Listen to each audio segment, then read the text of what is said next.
And now we're moving into a session that brings attention to something we don't always talk enough about in healthcare. Our session, Medical Trauma and the Safety Imperative, supporting patients and the teams who treat them. In healthcare, safety is something we often associate with systems and protocols, but it's also something about experiences, what patients go through, and what care teams carry with them. This session brings that into focus, looking at how we can better recognize these experiences and create environments that feel safer and more supportive for everyone involved. We are honored to have Oak River Arias, CEO of Navigating Resilience Company, lead this keynote. Oak's expertise is grounded in dual degrees, a BA in political science and a bachelor's in science in management information systems and data analytics, and shaped by frontline service as a nationally registered EMT and certified crisis intervention specialist. Oak, the stage is yours. Come on down. First of all, whoever was on that last panel, all of y'all, amazing. I agree with everything you said, and a lot of what you're going to hear from me right now, there's some overlap with that. Um, so let me just kind of start from the beginning. Um, so my name is Oak Arias. I'm the CEO, as you heard, of Navigating Resilience Co. And my work spans the full arc of crisis, from response to rescue to pre-hospital care to trauma processing. I work in the B2B space and I work in the B2C space. B2B, I work with organizations, specifically C-suite executives or leaders of organizations, to craft and create a better crisis response or crisis management plan for their business. Because oftentimes when I go into a business and they ask me to come in and look at their BCPs and DRs, business continuity plans and disaster recovery plans, the first question I ask is, do you have one? And the most frequent answer I get that indicates there's a problem is, yes, we do. And it works great. And then I ask, oh, so you've tested it? Well, I'm sure we have. I'm sure we have. That's a concern because it doesn't mean anybody's tested it. And upon further investigation, most of the time, people don't even know what their DR or BCP plans are, who's involved, who's responsible, or the last time they were even used, let alone tested. What I do with individuals and why I'm here at this keynote today, though, really has to do with processing of trauma that happens in healthcare settings through no fault of a provider, through no fault of the patient. We can have two people, as I'm sure all of you all are aware, two people who experience the same car accident. And when they walk away from that car accident, the person who received most of the injuries walks away, gets better, gets back in a car and keeps driving. The person, though, who was sitting next to them, who had no physical apparent injuries, can't get in the car for the next 5 years. Their heart rate goes up, they sweat, they get sick to their stomach, scares them to death. It's traumatic for them. So the same event is processed by our bodies differently. And that's not bad. That's not failure. That's the way our human bodies work. It's no different when it comes to medical trauma. So last week, I returned from the United Nations in New York City, where I was an invited speaker, contributing to the global conversations on resilience, justice, and what is called CSW 70, or the Commission on the Status of Women and Girls. The reason I went there was, I said, to contribute to conversations on justice in education, justice in employment opportunities globally. So there was a lot of folks from all over the world, delegates and diplomats and NGOs, working together to try to come up with solutions to very complex problems. Why this matters and why I'm bringing this in here is because from the moment I walked in the room, just the first room, the trauma that each person carried was palpable. Every single person in every room across all 3 weeks had been through so many different events and had survived so many things, but they were here in this same space as NGOs and delegates to create a better world for women and girls in their country. That speaks to human resilience, which is why my company exists.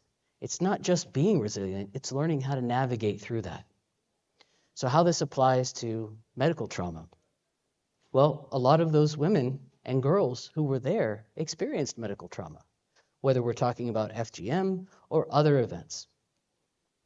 So a lot of times, as providers though, whether you're a first responder, whether you are in rescue rather than pre-hospital care, or you're a doctor or nurse or technician or staff, a lot of times we don't see all of that. We just see when the patient presents. They show up in our ED, they show up in our clinic, they show up in an office, and we can't understand why they're sweating when we're taking their blood pressure because they're not there for a cardiac issue. They're just there to see their gastroenterologist for a follow-up. Why are they so nervous? You go to this work every day. You do this job every day. What's nerve-wracking about it? What's nerve-wracking is someone has probably had some medical trauma in their history, and it's not white coat syndrome. It is their body's way of protecting them and putting them in survival mode and saying, hey, you're not safe here. Remember when we were in a similar situation and we almost died? Or, to the panelist who was up here before, we did die? So this is a body's protective mechanism. It's not a patient's attitude. They are not trying to be combative. They are not trying willfully to be defiant or non-compliant with their treatment plan.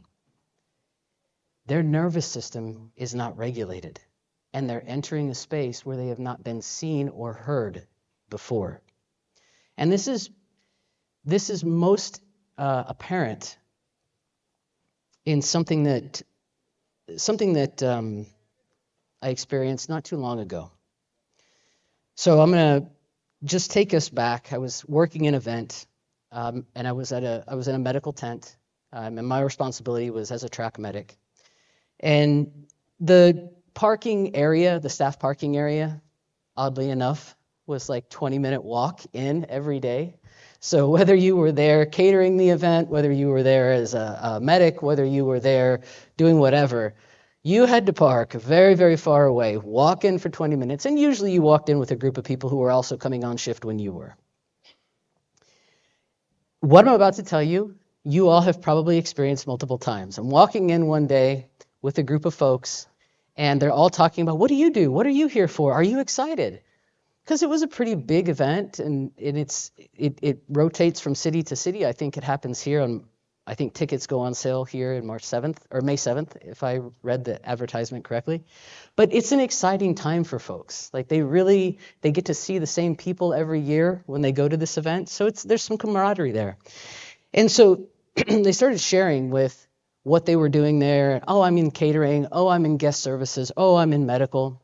As soon as I said I'm in medical, somebody came right over to me and said, oh, let me tell you, the last time I was in the emergency department, I ended up in the hospital admitted, and then I was put on ECMO. And it was very apparent as this person was telling me her most recent experience, she wasn't telling a story. She was living the story still. She was walking beside me into this event. We were both going to work. But her nervous system and her body was still in that hospital. The trauma was palpable. But she continued to share her experiences. She continued to talk and walk for 20 minutes. And we said goodbye, and she went to her place, and I went to my place, and I thought, well, that was interesting, and it's good she's doing well, you know? So 24 hours later, literally 24 hours later, she walked into my medical tent and she said, Oak, I'm lightheaded. I've got tightness in my chest. I'm having a hard time breathing. I feel sick to my stomach. And I said, oh, okay, all right, well, come on in. And she's like, no. I just want to tell somebody, and this is something I've never heard before. I want to tell somebody what's happening so that if I pass out, the people who come to help me will know how to help me. Because in the past, she hadn't been treated well. Her voice had been ignored. She, as a human being, had been ignored. The machines overrode her voice. People weren't listening to her. And I said, I could see in her body that this was a nervous system activation and a trauma response. And I said, you know what? I completely hear what you're saying. And thank you for sharing your symptoms with me. Thank you for trusting me. She said, well, we walked in together yesterday, so I felt like I could talk to you. And I said, absolutely you can. But here's the thing. When you walk into the medical tent and you give symptoms, I'm required by my employer, even if somebody just needs a Band-Aid, I have to take a baseline set of vitals. And if I don't, I get written up, I get reprimanded verbally, and I will lose this job. And I really, really need this job. Like a lot. And all of a sudden in that moment, her eyes shifted, her face softened, and she said, I get it. So I was like, would you mind if I just take a baseline set and then you can go right back? I won't even document everything you said, except just the basics, so that I have what I need. And she said, yeah, okay. I need my job too. I was like, great. So I took her vitals, and it was evident from her vitals she needed access to elevated care. So I contacted a physician that was at the track, and put her onto a golf cart because she couldn't self-ambulate. Drove her over to this other location, got her into the wheelchair, got her into the physician. And as soon as I wheeled her in to this other location, the physician looked at her, looked at the nurses, rolled his eyes. And as I pushed her wheelchair into the room and was giving report to the nurses and transferring that care, the physician stood back, but within earshot of her, and said, she's too young to have any problems. She probably just wants a note out of work. Plus, I mean, she has other issues. This could just probably be anxiety. So, a couple of things to know about this, though. This was a person of color. This was a female. This was a person who occupied a larger body. And in that moment, in that micro moment, all of a sudden, I could feel something that was similar to what I've heard people describe before. It wasn't the same because that's not my journey. But in that moment, I could see the trauma from a different lens in that very moment. And so I stopped. They moved her to the bed. And as I took the wheelchair out, I came back in and I said, listen, yesterday, she and I made the 20-minute walk from the parking area, and she talked the whole way. She had no issues self-ambulating. She had no issues being out of breath and talking. She had no issues working yesterday. These symptoms began literally 30 minutes ago. So I've transferred care. This is out of my hands, but I thought you should know that. Later that night, the physician came to find me and said, you have good instincts. When we connected her to a monitor, she was in the middle of a STEMI. Thank you for giving us the rest of that information because I was wrong. Haven't we all been there? Haven't we all been in a place as providers, or even as human beings, where we've made assumptions that the person we see on the outside is a certain way, and therefore they have these problems? We don't know anything about them. We may know their name from something filled out on a chart, but we don't know anything else for sure. It's human nature to profile. It's how we stayed alive as cave people. You hear a noise outside, and Bob went outside, and then Bob returns without a head. You think, something about that noise means I may not have a head. When I hear that noise, I'm probably just gonna stay here. And if Bob comes back without a head again, I'm going to move caves because this is scary. So a couple of things, why this matters. I sure hope this controls the slides. Oh, it does. Hey, look at that. All right, so what the data tells us, right? I have a degree in data analytics and management information systems. I've worked as a data scientist for a very long time and led teams across the world. building forecasts, doing regression analysis. I love data, but I care more about people. So what the data tells us, in obstetric populations, up to 20% experience traumatic birth responses that can lead to PTSD. Among survivors of myocardial infarction, approximately 12 to 20% develop clinically significant PTSD symptoms. People of color, Black patients, are less likely to receive adequate pain management and more likely to experience delayed diagnosis and treatment. Pediatrics. This applies to pediatric cases where children are undergoing cancer treatments, undergoing some diagnostic tests, but when they're hospitalized or even when they go to the doctor, many times they will develop PTSD or post-traumatic stress symptoms if they aren't allowed to process those emotions and talk about those emotions and talk about where they were. Women are nearly twice as likely as men to develop post-traumatic stress disorder or symptoms following trauma exposure, including medical trauma. Roughly 1 in 4 ICU patients develop symptoms consistent with PTSD after discharge. That's the data. The sources, for some reason, they're on the last slide, so don't worry. The sources are there. So how does physiology affect us? All right, so when that patient or that client shows up to you, when their nervous system becomes dysregulated, when their medical trauma is kicking up, how will you know? How? Does anybody want to raise their hand and try this? Because you don't have a wrong answer, I'm sure. There's tons of different right answers. How do you know that somebody may be dysregulated for whatever reason? In the back. Eyes dilated, okay. Yes. Anybody else? Yes. Agitated? Yes. Anybody else? Yes.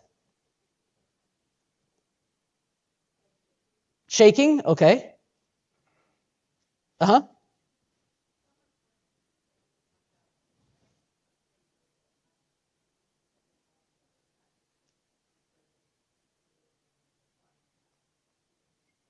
So in the presentation of their body and how they walk and their gait, everything, right? Somebody had their hand up over here? Yes. Flush appearance, yes. And yeah, go ahead. If they're cold, if their extremities are cold. Yes, go ahead. Their language is affected. Yes, sometimes they stutter. Sometimes they use different words they wouldn't ordinarily use. So these are all different ways. Oh, yes, go ahead. Yes, that's a really good one. Sometimes it may appear as an overreaction.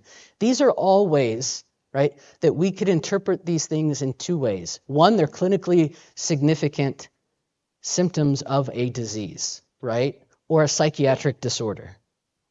I'm here to tell you having a nervous system is not a psychiatric disorder, because every single person in this room would then need a diagnosis of they have a nervous system, because we all have one. So many times when patients present or clients present, and they present with these symptoms that are not really related to the reason they came in, it has to do with a dysregulated nervous system that is freaking out because they've learned that being in a medical setting removes agency. It means they have to sit down while somebody stands over them. It means somebody puts a blood pressure cuff on them without asking first.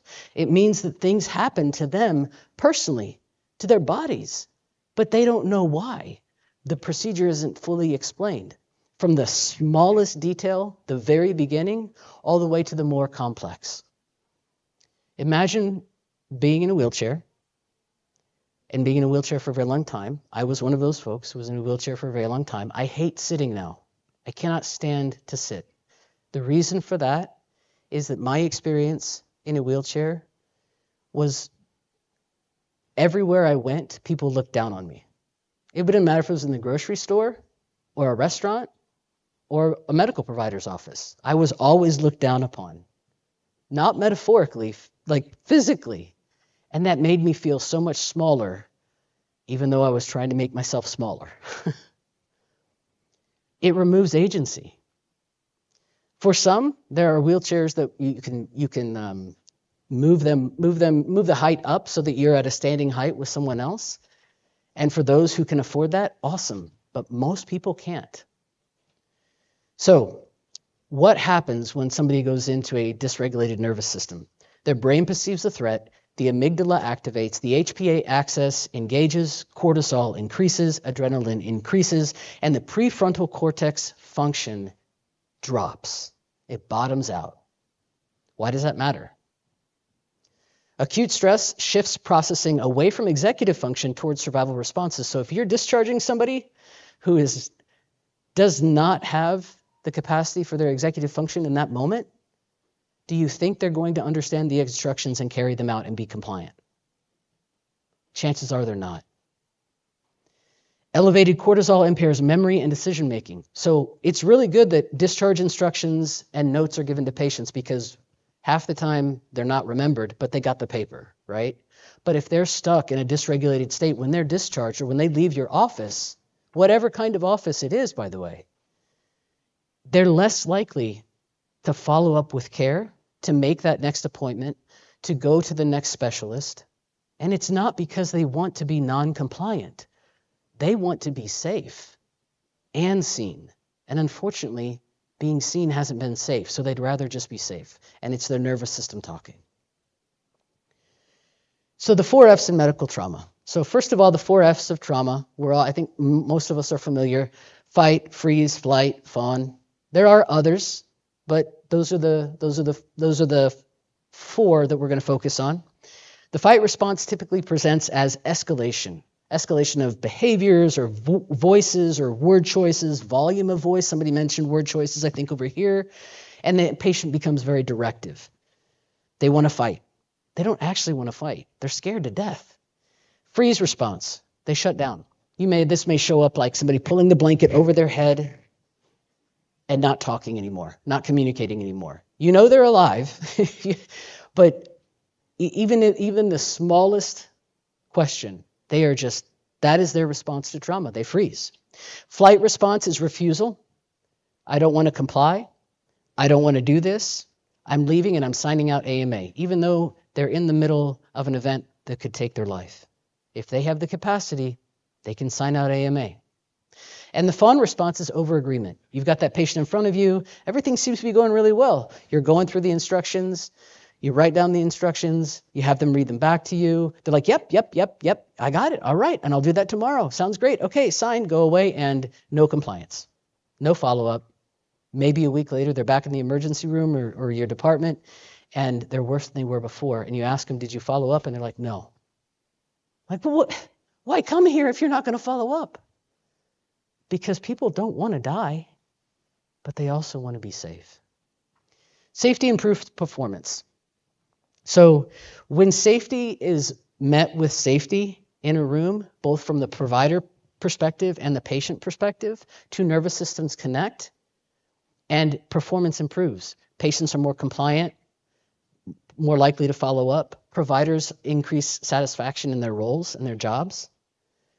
We see all kinds of improvements when the provider recognizes that trauma lives in them as well. What you all have seen, what you all have been through as providers is incredibly heavy.